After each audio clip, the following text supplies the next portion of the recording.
بسم الله الرحمن الرحيم نحمده ونصلي ونسلم على رسوله الكريم أما بعد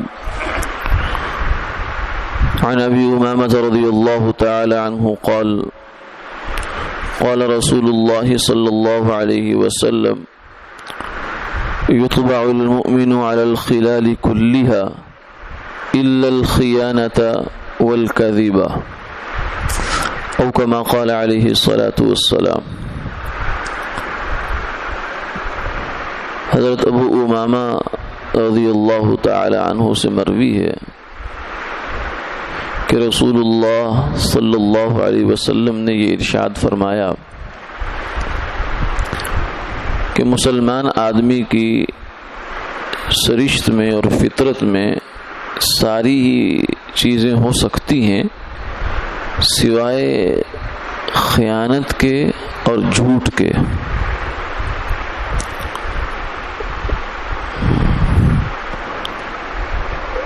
انسان کو اللہ نے ویسے تو شر اور خیر دونوں کے پورے امکان کے ساتھ پیدا کیا ہے۔ یہی وہ مخلوق ہے جس میں یہ دونوں چیزیں اپنے عروج پر ہیں۔ ایک انسان اس بات کا پوری صلاحیت رکھتا ہے کہ جو اللہ نے نبوت صحابیت وغیرہ ہے وہ تو اس کو نہیں مل سکتی، لیکن ویسے وہ اپنی محنت کوشش عبادت مجاہدہ ریاضت سے بہت کچھ اللہ کا قرب پا سکتا ہے، فرشتوں سے آگے نکل سکتا ہے۔ لیکن اور دوسری جانب ایک انسان ایسا بھی ہو سکتا ہے کہ شیطان کو پیچھے چھوڑ جائے۔ یہ صلاحیتیں دونوں ہیں اس کے اندر، تو اس لیے برائی کی بھی صلاحیت انسان کے اندر ہے اور خیر کی بھی ہے۔ تو آپ صلی اللہ علیہ وسلم نے اس حدیث مبارکہ میں یہ فرمایا کہ مسلمان آدمی جب مسلمان ہو جاتا ہے، کلمہ پڑھ لیتا ہے، تو اس کے اندر باقی چیزیں تو پھر بھی ہو سکتی ہیں، امکان ہے، لیکن دو باتیں ہونے کا کوئی تک نہیں ہے اس کے اندر۔ ایک ہے خیانت اور دوسری جھوٹ۔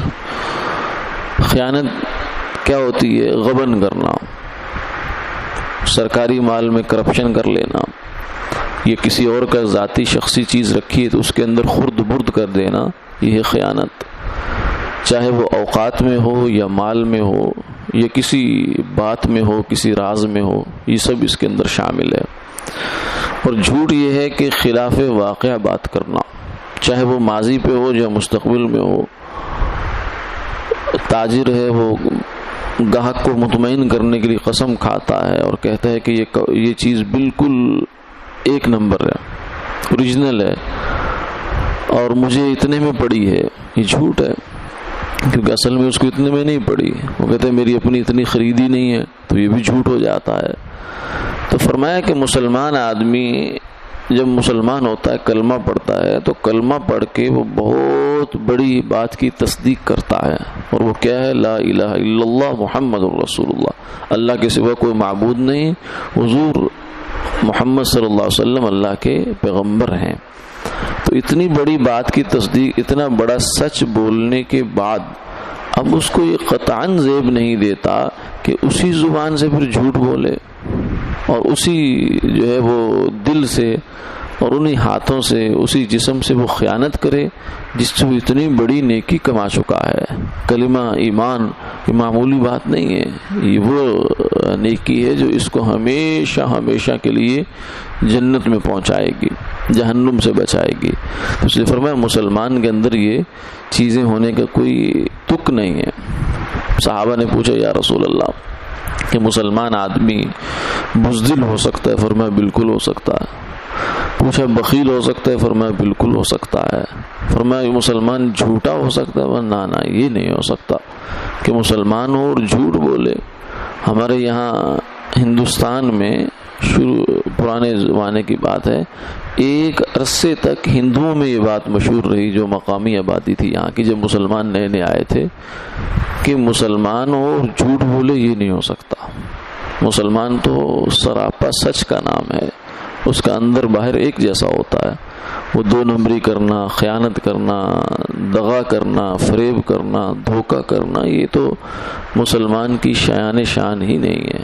پھر خاص طور سے ہماری جو تجارت کے معاملات ہیں، تجارت کے تو ویسے اصولوں کے بھی خلاف ہے جھوٹ بولنا اور اس طریقے سے خرد برد کرنا، اس سے گاہک کا اعتماد ختم ہو جاتا ہے۔ اسی لیے حضور صلی اللہ علیہ وسلم نے فرمایا کہ جھوٹ بولنا یہ اتنا بڑا گناہ ہے کہ جو اس کے آخرت میں سزا ہے وہ تو ہے ہی ہے، لیکن دنیا میں بھی اس کی اتنی نحوست ہے کہ جب آدمی جھوٹ بولتا ہے تو رحمت کے فرشتہ 1 میل اس سے دور نکل جاتا۔ کیوں؟ اس لیے کہ اس کے منہ سے اتنی بدبو آتی ہے فرشتے کو، ہمیں تو محسوس نہیں ہوتی کیونکہ ہماری وہ ناک نہیں کھلی جس سے یہ بدبو محسوس ہو سکے، وہ کان نہیں کھلے جس سے یہ چیزیں ہم سن سکیں، وہ آنکھیں نہیں کھلی جس سے ہم دیکھ سکیں، لیکن فرشتے تو اس دنیا کے لوگ ہیں، اس لیے وہ فرشتہ اس بدبو کو محسوس کرتا ہے اور اس کی وجہ سے وہ 1 میل اس انسان سے دور نکل جاتا ہے۔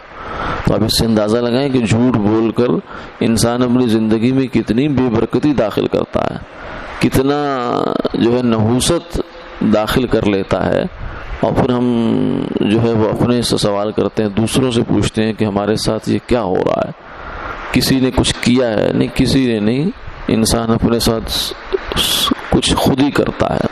وما ظلمهم اللہ ولكن كانوا انفسهم يظلمون، اللہ نے ظلم نہیں کیا، انسان اپنے اوپر خود ہی ظلم کرتا ہے۔ اللہ تعالی حفاظت فرمائے، آمین آمین یا رب العالمین۔